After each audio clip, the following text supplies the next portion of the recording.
This is Where We Live. I'm Lucy Nalpathanchel. In July, Ethel Walker School in Simsbury, Connecticut welcomed a new head of school, Dr. Meera Viswanathan. She took the job after many years at Brown University as Associate Professor of Comparative Literature and East Asian Studies.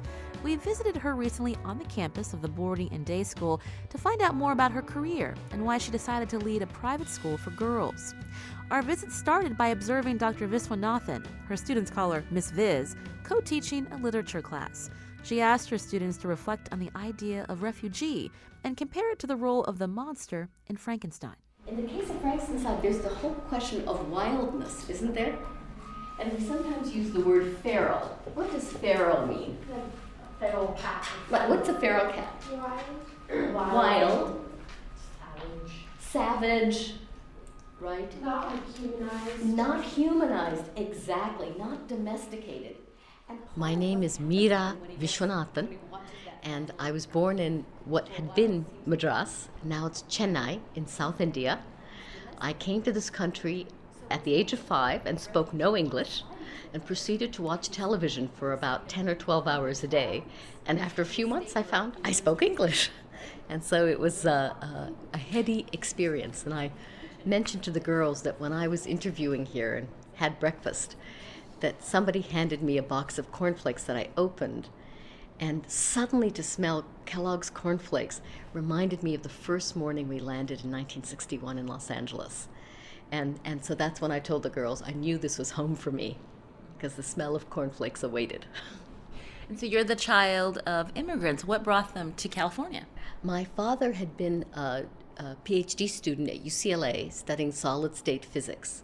And then his department asked him to stay on as a professor of electrical engineering. And so my mother, sister, and I emigrated at that point.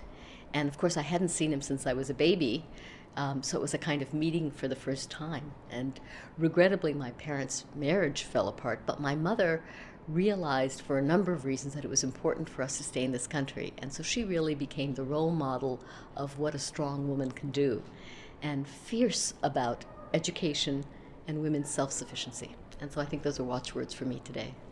You mentioned you learned English by watching a lot of TV. Yes. And that's a story that we hear from many people who come from abroad and have to learn English. So you were someone who went to public school? I was, and in fact, from elementary throughout secondary, I went to Los Angeles public schools. And I would like to point out, and this is a somewhat politicized opinion, but it was in the days of pre-Proposition 13, pre-1978, when California public schools were among the best in the nation, and nowadays they're typically ranked at the bottom, around the 48th. And so this is one of the great tragedies to me, the hallmarks to me of American ideals are embodied in the institution of public schools, of public libraries, which is where a great deal of my education happened, and then finally this idea of need-based financial aid, which I think are all peculiarly American institutions. Let's talk more about public education, because it's hotly debated in this country, especially now when we hear people are worried. Some people support, but many are worried about having having a education secretary who comes from the corporate world, who's never had any kind of experience with public education.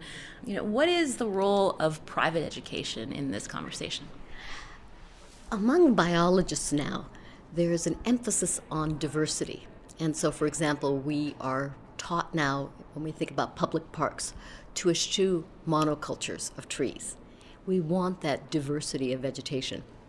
I think the same holds true for education, which is you want to be in a richly dense educational, ecological situation, an educational milieu. You want the basis of public schools to be the framework. You want independent schools, you want parochial schools, you want single gender schools, you want co-ed schools. And the reality is no one school is optimal for every child. So the greater the density, and that's one of the pleasures of this area where we have so many different kinds of institutions, I think they promote one another's health. But I think public education in its ideal formulation is that place where any child can become well educated. And I'm so proud. I mean, I went off to Stanford straight out of public education and public libraries. And those were the two sources of my learning. And one could excel. And that's the ideal I think we should imagine. Now, one question, what am I doing then in an independent school? Again, I think independent schools bring opportunities. So not just opportunities for students, but opportunities to try out methods, to try out pedagogies. And the real reason I came to Ethel Walker is not so much that I wanted to be head of school.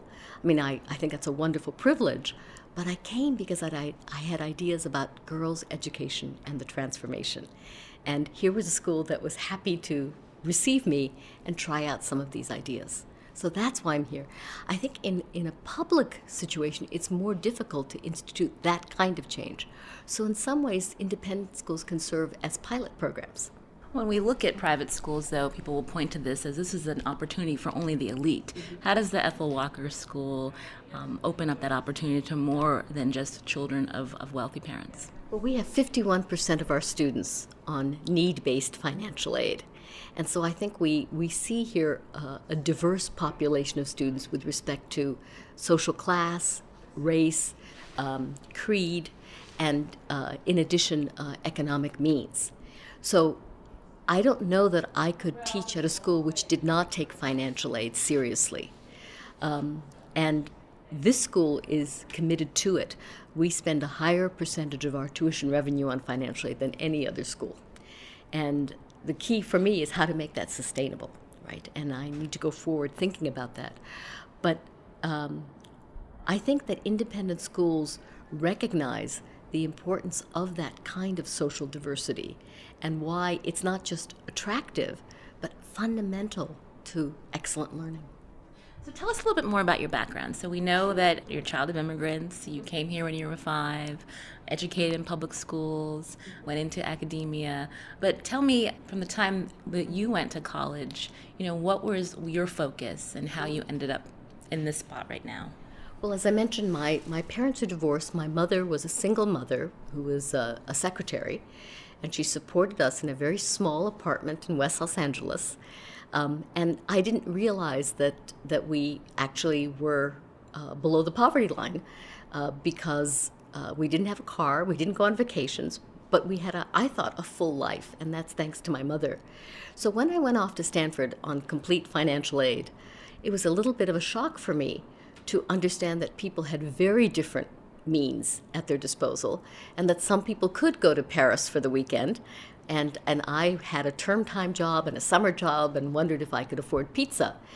And that experience now for me is so important, partly in that notion of self-sustaining grit, but also for me to understand, as a head of school, the needs of our students. And I think some of our students, I made a point at my investiture of talking about this particular experience of growing up and with some hardship. And many students came to me and said, we never imagined that you experienced what we experienced. So for me to be a head of school, all of these experiences, good and bad, indifferent, have been significant in shaping me in being attuned and attentive to the needs of our girls now. What is your message to your students? Again, it's an all-girls private boarding and day school. We know in this country that there's still debate about equal pay for equal work. At your investiture, the person who gave the keynote, she's responsible for opening the first boarding school for girls in Afghanistan. There's so many places in this country in this world rather, where girls do not have equal access to education. So knowing all of that, all of these things that are around us, what is your message to the students here about what they should be focused on when they leave this campus? And I begin with this notion of boldness. I think our girls need to dare to be bold. Sometimes girls, we are socialized not to be transgressive. And that's a nice thing. But in that act of transgression is often a willingness to take initiative. And it's important for me, for our girls to take that initiative and to be able to be willing to fail. So for me, it's the awareness, and what I would say to them is of capacity. And there's a wonderful Nobel laureate, Amartya Sen, an economist, who argues for something called the capabilities approach, which I'm instituting here. And the idea is that equality is not a function of a chicken in every pot. Not everybody wants to eat chicken, and not everybody has a pot. But rather, whether or not you can function in all of the doings of your life to the best of your potential according to your system of values. And so that's what I want our girls to do, which is to imagine how can they function most fully. And this is not a merely question of getting grades. It's by the doings. It's by the possibilities. And as of next year, we're beginning a coding program, which is not just an hour a week of coding, but it's the idea that all of our girls, whether or not they choose to go on in CS or not, are still going to be functional coders, that they can write code, that they have this lucrative skill. I want every one of our girls to be able to give a 3-minute impromptu public address on any subject with no ums, you knows, and likes. Similarly, I want every girl to have financial competency, to learn the basics about personal finance, taxes, investment.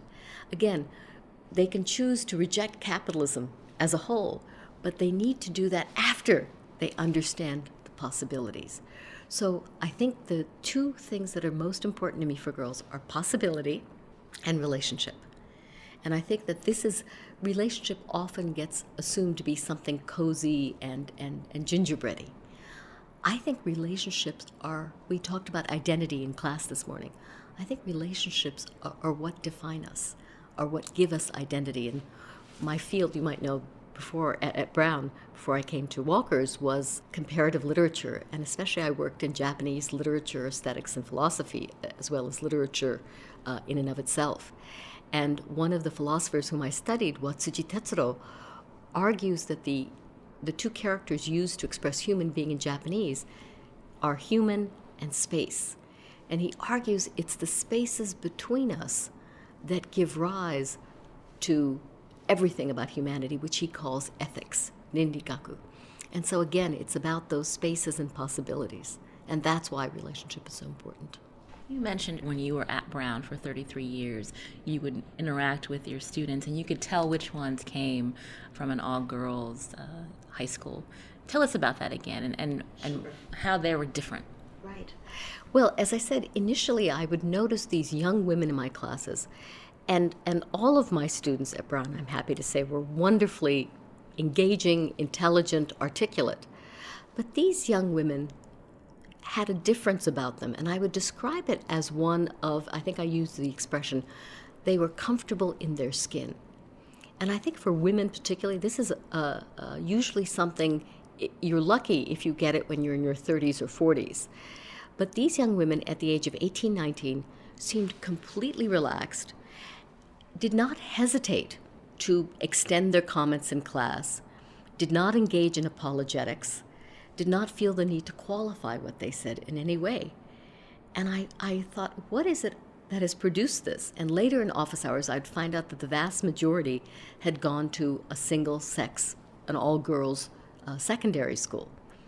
And after about a decade, it got to the point where I could pick them out, and later I would confirm it during office hours, that there was something that distinguished these girls, and who are now young women. And I thought to myself, what would my life have been like had I, at this young age, possessed this extraordinary comfort with who I was, and the ability, therefore, to focus on ideas without this sort of anxiety about self and presentation. And I think that was what instigated my interest in Ethel Walker's initially, though quite honestly, when the idea was put forward to me, I seriously thought, well, I would never leave Brown. This is, the place I've been incredibly happy and fulfilled. But then I saw the possibilities here. And as I say, I've talked about functionings and doings of girls. I saw for myself a possibility of functioning in a new way and thinking about how we transform girls' education even more. And what would you say to our listeners, maybe parents, community members, who want to be able to help children feel comfortable in their own skin so that they can, succeed in whatever, their aims are without, maybe not everyone can be in a certain environment where they have that opportunity. I think if we're dealing particularly with girls as a subset, I would say it's that notion of possibility. And what girls often do is, and I think it's a function of socialization, that we pursue those areas where we're sure we're going to excel, where we're going to hit that 90% level. And then we have blinders on those other areas. Whereas males, by contrast, more often feel themselves to be sort of broadly educated and able to do many things. And I think what I would urge parents to think about with respect to girls is making sure those possibilities exist. And both those possibilities that are traditionally precluded from girls' choices, but also those choices that are traditionally seen as female, that all of those without value are presented for girls to partake of. And I think that's what's key. And that's why here I'm delighted that our girls are avid sort of contestants in our robotics team. I'm also thrilled that they're writers, that they are writers, that they are poets, that they are interested in dance, that all of these are in the purview of girls. That's Dr. Meera Viswanathan, the new head of school at Ethel Walker in Simsbury. We spoke to her recently on campus at the all-girls school. We'll talk more about her background after the break, including the time she spent in Jordan, working with her husband to open a co-ed boarding school there. This is Where We Live.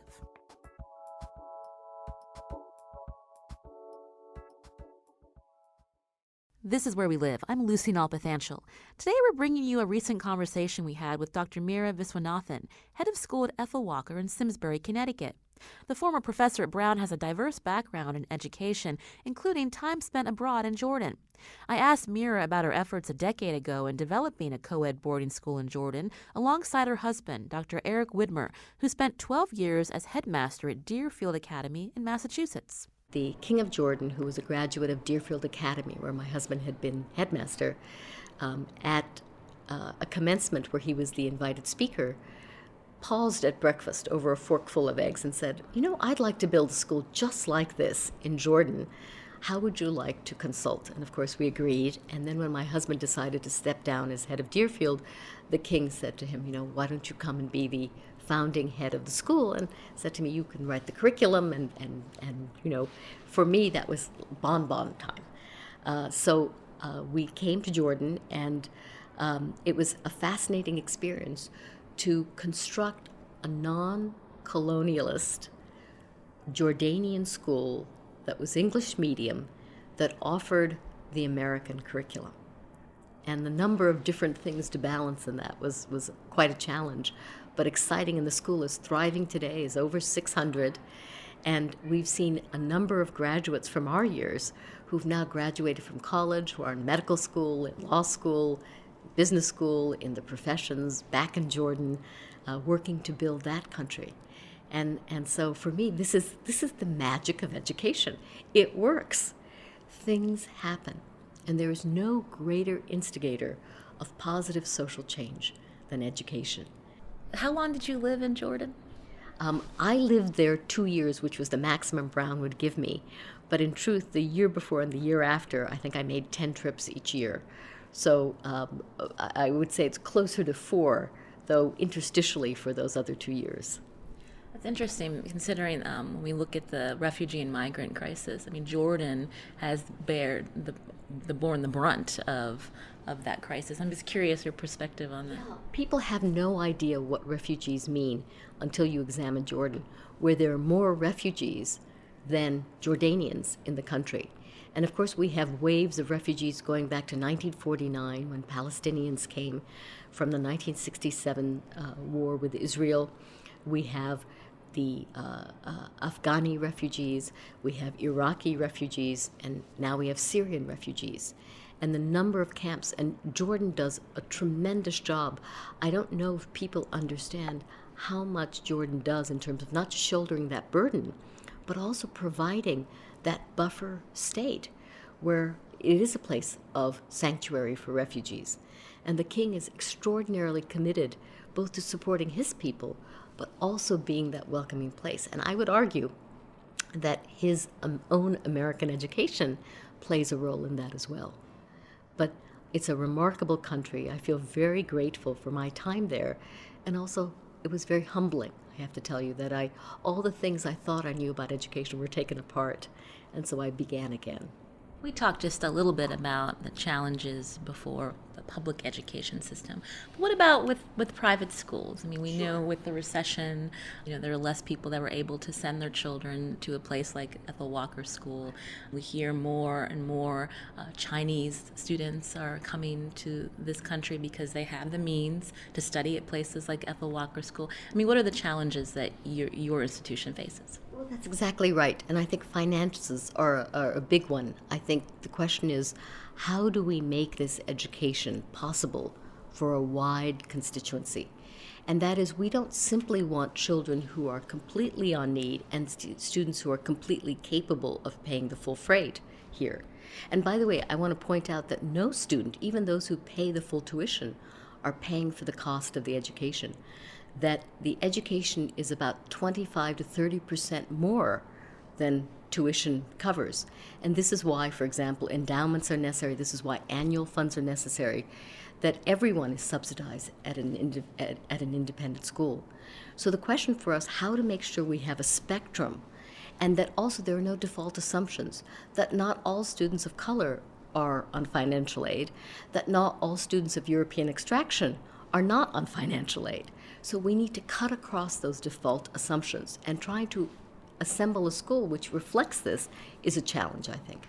The issue of international applicants, we have wonderful applicants from China and Korea and a number of other places, but I think diversity is also the key here, that we need to recruit more broadly, because our international population should be as diverse, ideally, as our domestic population.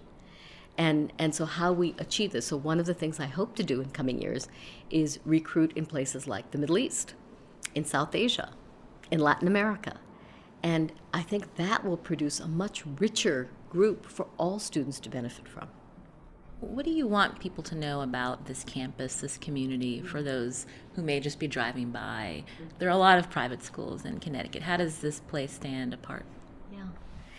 And that harkens back to my comment about why did I come here? And many people have asked me that, why did you pick Ethel Walker's?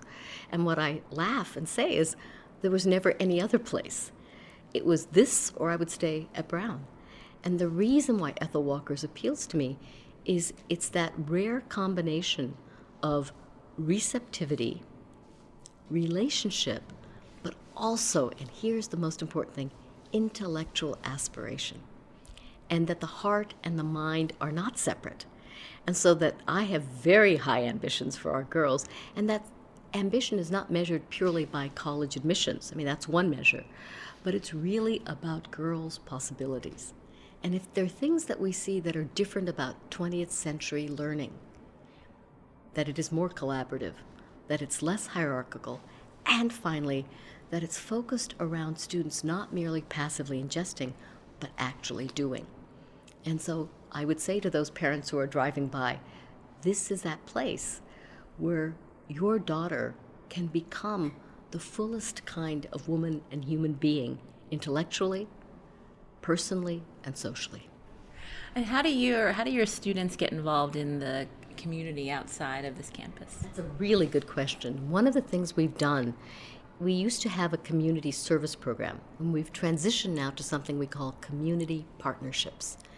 And again, partnerships suggest not the bestowing of largesse from one group to another, but rather by a shared enterprise in which both sides benefit. And that's what community partnership is. So, for example, we have partnered with United Way and the program that the IRS runs called VITA, the Volunteer Income Tax Assistance Program. And recently, about a dozen of our students have taken the VITA exam and passed, and another dozen or so have taken the training to be greeters and translators. And we work with low and moderate income families to submit their taxes and claim their earned income tax credit. And many of these families have annual incomes of $20,000 or less. And so the idea that $3,000 or $4,000 or $5,000 could be possible for them is a huge windfall. And so here's a way in which our girls learn what it is to become financial professionals in a small way, but also learn how other people manage their lives and learn what difficult choices confront them. And so I think from the experience, both sides really have partnered to learn and benefit. And so this is what I hope we do with all of our service programs. And I have a wonderful faculty and staff who are fully committed to this. And lastly, Ethel Walker is getting ready to celebrate its centennial. Can you tell us about that? Sure. We've celebrated one centennial. The original founding of the school was in 1911, which was a seminal date around the world for women's rights. And so I think it's not accidental that Ethel Walker should have picked that time to found the school.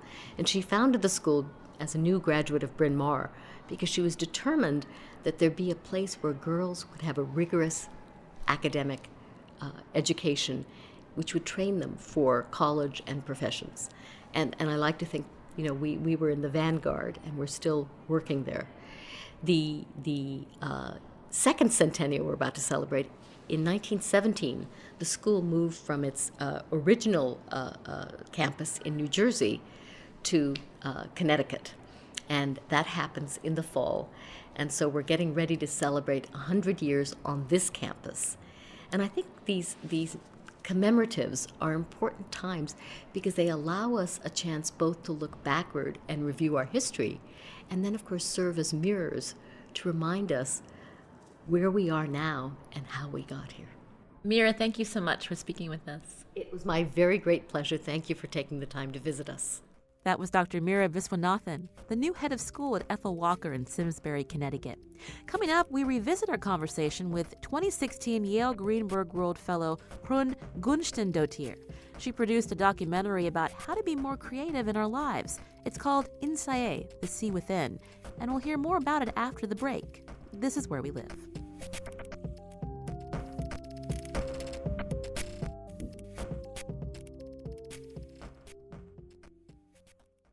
This is Where We Live. I'm Lucy Nalpathanchel.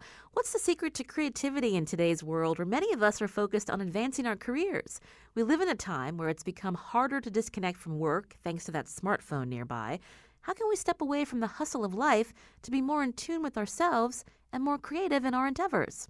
Icelandic consultant Hrund Gunstendottir had this very question. Frustrated with bureaucracy, she quit her job as a United Nations official in Geneva and decided to figure out for herself how human beings can be more intuitive and reach their creative potential. Her exploration is documented in her new documentary, Insae, The Sea Within. It premiered in New York City in September and is now streaming on Netflix. Hrund was a 2016 Yale Greenberg World Fellow. We spoke to her late last year. Hrund, welcome to Where We Live. Thank you very much.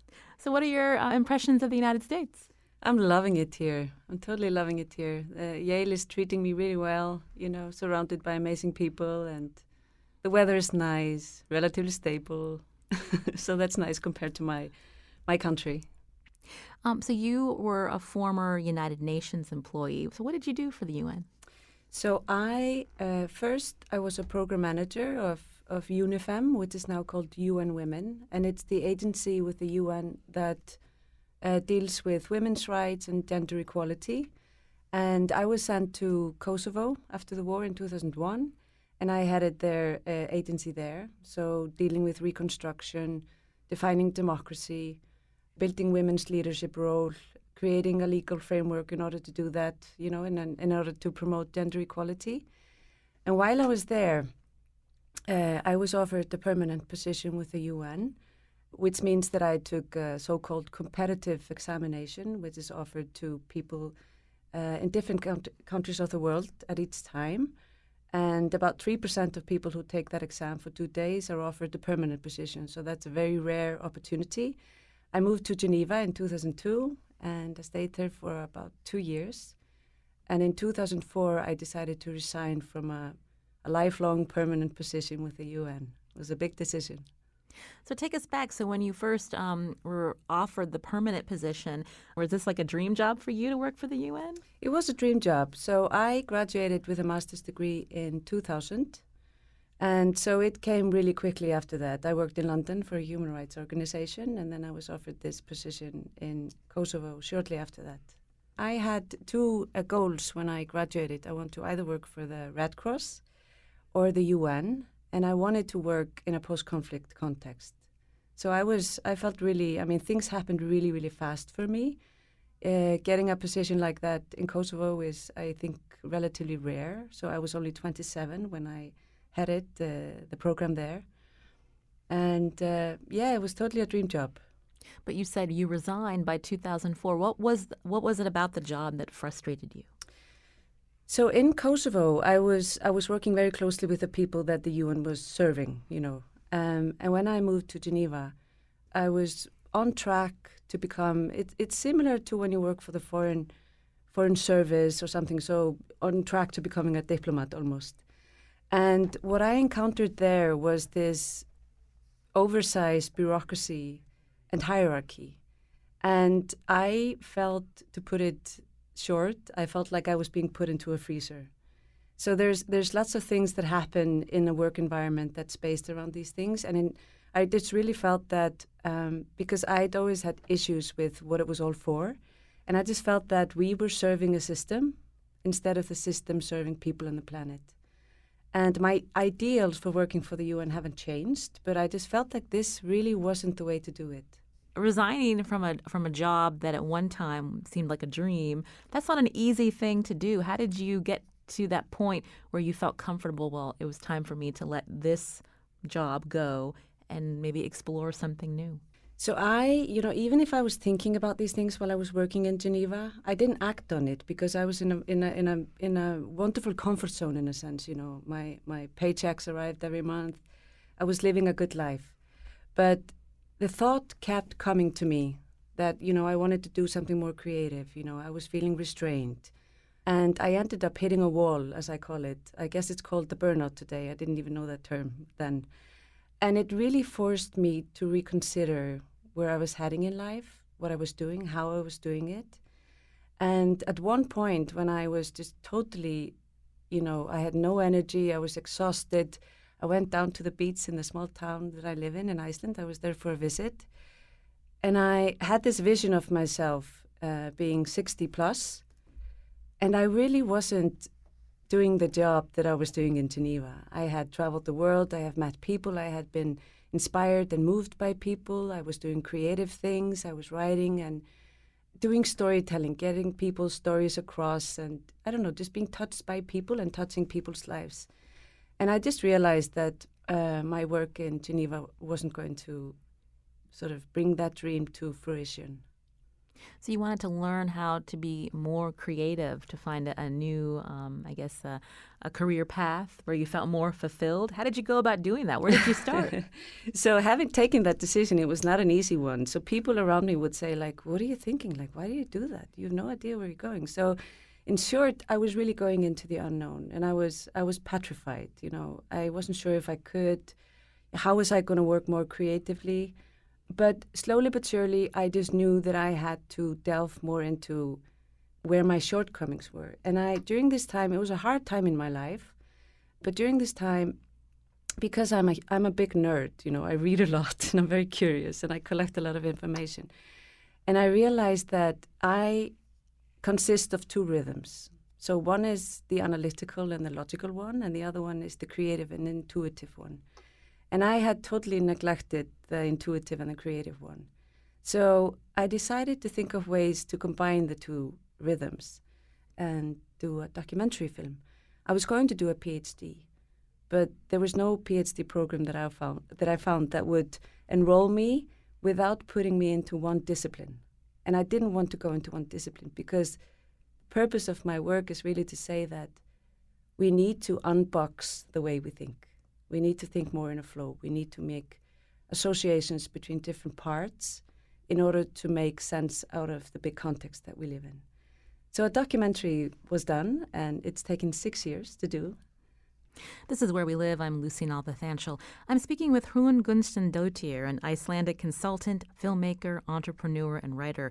She's also co-director and author of this documentary she just mentioned, Innsæið, The Sea Within. So tell me about a 6-year journey to create a documentary that looks at creativity and intuition. Where do you begin?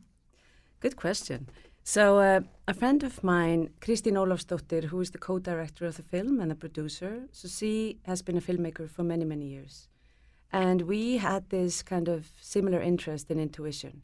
And so we decided to partner up and do something about it. And I had done a lot of research about it.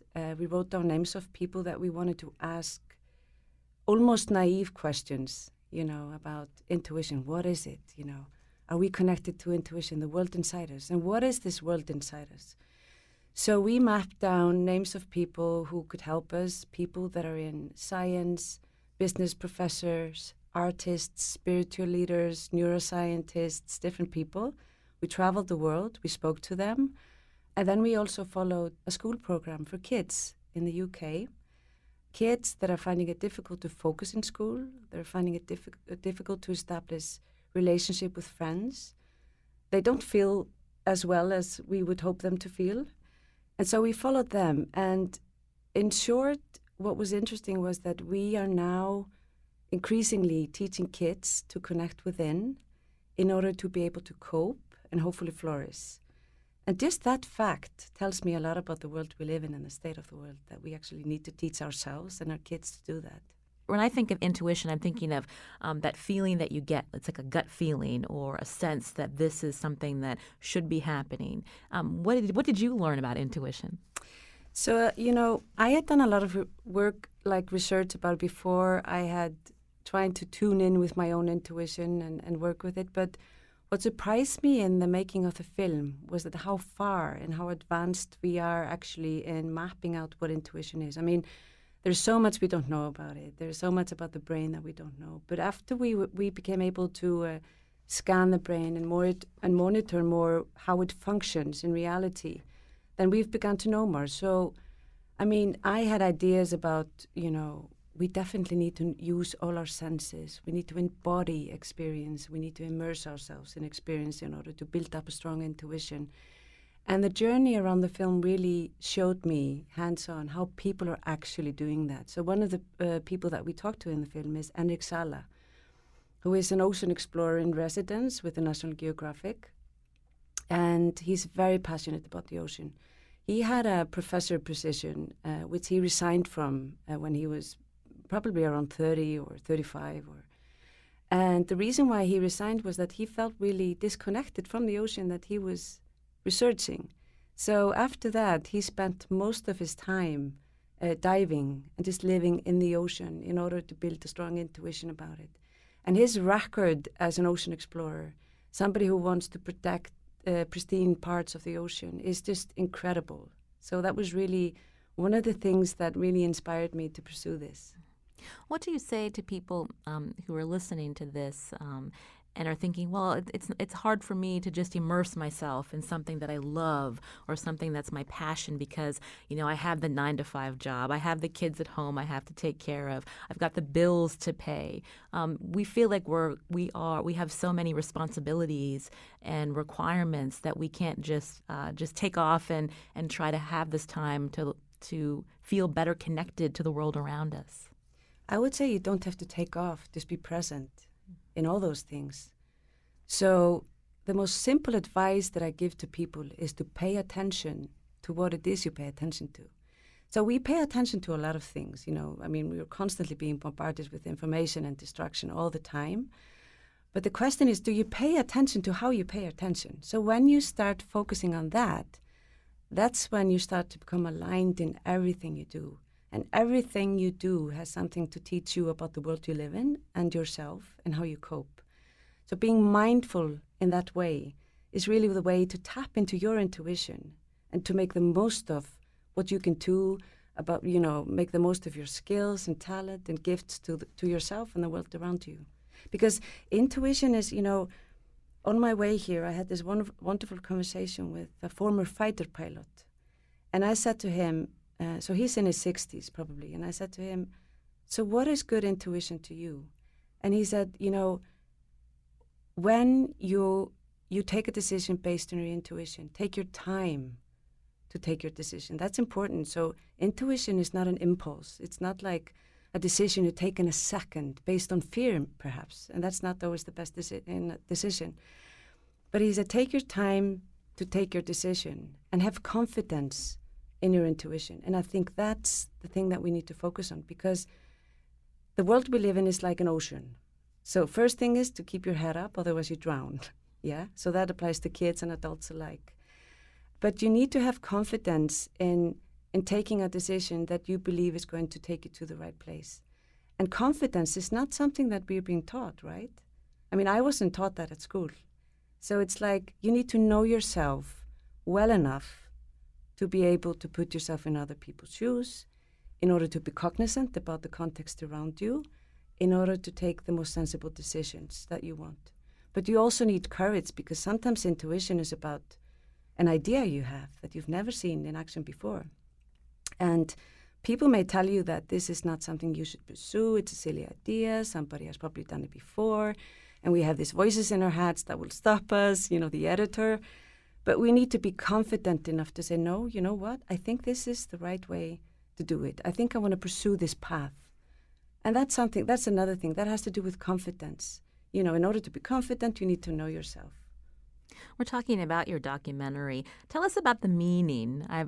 Hopefully I'm not butchering the title, Insaye, but what is the meaning surrounding that particular name? So Insaye is the Icelandic word for intuition, and I love that word. It's very poetic. Insaye means the sea within, so it implies movement, flow. It's the world of vision, imagination, and creativity. But Insaye is also about seeing within and to see from the inside out. And this was a many-year journey for you to see from the inside out? Yeah, it was. And I think that there's a lot in the way that we do things in our society and education and the stimuli around us that encourages us more to act from the outside in, to react to everything around us. But in order to shift the center of gravity in the way we act and think and do, it's important to put the balance between external and intrinsic, motivations that we have. Earlier you mentioned a kids program in the UK. What did you learn about that program, and what did you learn about the children? Because, when we're kids, creativity almost comes naturally. And then as we get older and we've got certain expectations, it's like we push away that creativity, that impulse to be creative. Yeah. So that program is amazing. It's called Mind Up. It actually originates in the States. What they do is that they combine ancient knowledge with new scientific discovery. So they will teach them mindfulness. They will teach them how to meditate, but they actually call it brain breaks, which I find very fascinating. And I think it's just my theory. I think it's just to enable recognition from people, because we tend to be a little bit suspicious of more spiritual things like meditation, although I think this is changing. Another thing that I found fascinating about Mind Up was that they are taught how the brain functions. So in the film, you will see them, beautiful explanations. We allow the kids in the film to explain to us how the brain works. They know much better than we do.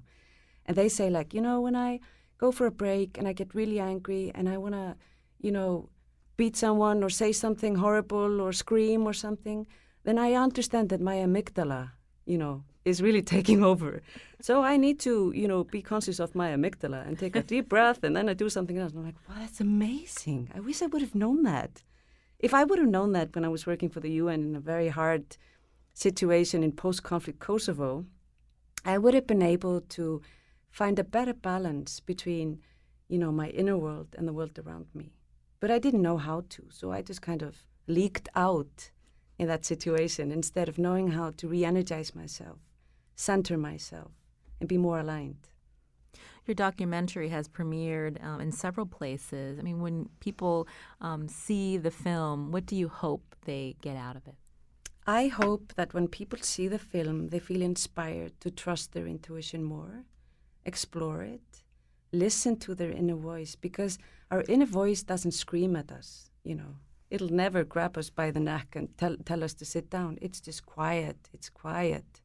So what we need to do is to quiet our minds, and we need to tap into it and understand what it's telling us. And when we do that, we become connected. It doesn't really matter what you're doing. Just being connected is all that matters, because then you will last for longer. You'll be happier. You can contribute more. You'll be more creative. So our hope is really that people connect to that beautiful source of wisdom that we all have inside us. Part of what we need to do today, and part of the reason why I'm focusing on intuition and creativity, is that we really need to rethink how we think. We need to avoid using old tools to address new challenges, because we'll just be doing the same mistakes all over again. And one of the things that are kind of fresh in my mind is, for example, in Syria, there's a war going on there. And the many countries that are trying to resolve that war, they rely on international definitions, legal definitions of war. But these definitions don't even match the realities on the ground. So the old definition of war is 2 states are waging war. But the wars that are being waged today are often proxy wars, which means that they are between different countries and groups, armed groups, that don't even take place in the state that actually is the main perpetrator in the war. Do you know what I mean? So it's like we really need to define again what war is in order to address it as it should be addressed. So that's one of the many things. And I also think that with regards to education, what are we educating our kids and ourselves for? Like really, what is education about? My daughter is 13, and she will tell me, Mom, I don't understand why I need to learn this and this and that. Why can't they just teach me how to be alone in a mountain? Why can't they just teach me how I deal with friends? Why can't they just teach me what hobbies I should choose to know myself? So I think that's something that we really need to think about, because at the end of the day, when you have so much turmoil around you, this applies to individual lives and the world that we live in. The strongest thing that we can build is a strong inner compass. It's based on values, our own sort of humanity, our own creative spirit, our own sense of belonging. And when we don't feel sense of belonging, for example, that increases our tendency to be depressed, anxious, stressed. Depression is becoming the leading cause of disability and illness in the Western world and in the world in general. That must tell us something. So I think that reconnecting to the most inner core of what it means to be human and taking it from there is like one of the most urgent things that we can do in the world today. Can I ask you, when your daughter asks you that question, what do you tell her? Oh my God, that's a really tough question, because I remember thinking that myself when I was in school, and partly it's being rebellious against having to learn new things. But what I try to tell her is that, maybe you can have a conversation with your teachers about it, and maybe you can think together how you can change the classroom, in that sense. But I also tell her, I also know that I'm a parent and I work a lot. So the most precious thing that I can give her is experience and experiencing the world with me. So it's time. And that's another thing that we are all being confined, time with our kids. And just to touch the world, take things step by step, not deciding how it's going to end, just really test it. Be courageous about how things evolve that we do throughout the day. That's all I can do. I'm learning, But it's a balance. But I try to, when I think about my kids, I have 2 daughters. One is 9 and the other one is 13. I think about if I have something to give them as a mother, it's independence, self-confidence, generosity, and love for life. And so I just try to use it as a compass throughout my parenting. That's Hrund Gunnstein-Dottir, an Icelandic consultant, filmmaker, entrepreneur, and writer. She was in Connecticut as a 2016 Yale Greenberg World Fellow. She's also co-director of the documentary Insaye, The Sea Within. It explores the art of flourishing, leading, and innovating in an age of distraction and transformation. It's now available on Netflix. More information on our website, wnpr.org/wherewelive. Great speaking with you, Hrund. Thank you for inviting me. Our show is produced by Lydia Brown and Jeff Tyson. Our technical producer is Kyun Wolf. WNPR's executive producer is Katie Tolarski. I'm Lucy Nalpathanchel. Thanks for listening.